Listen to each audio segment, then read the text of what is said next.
आपल्या आपल्या सगळ्यांच्या आयुष्यात एक तरी अशी व्यक्ती असतेच जी जेवणाच्या ताटावर बसली की एकदम आघाडीवर, पण कामाचं नाव काढलं की गायब. बरोबर.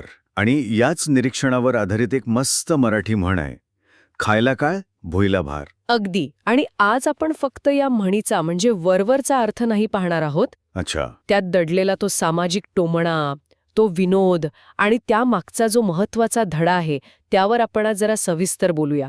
म्हणजे शब्दांच्या पलीकडची मानसिकता समजून घेऊ. अगदी बरोबर. चला तर मग सुरुवात करूया. म्हणीचा शब्दशः अर्थ तसा सोपाच आहे. हो. काळ म्हणजे खाताना यमासारखा तत्पर, पण कामाच्या वेळी पृथ्वीला ओझे वाटणारा म्हणजे भुईला भार.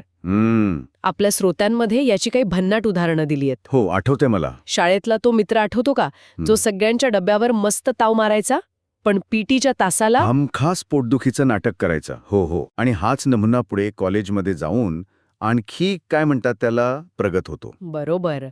कॉलेजमधला तो मित्र जो कॅन्टीनमध्ये पदार्थांची जंगी ऑर्डर देतो, पण प्रोजेक्टच्या वेळी पीपीटीचा अर्थ पुढे पुढच्या वेळी असा सोयीस्करपणे लावतो.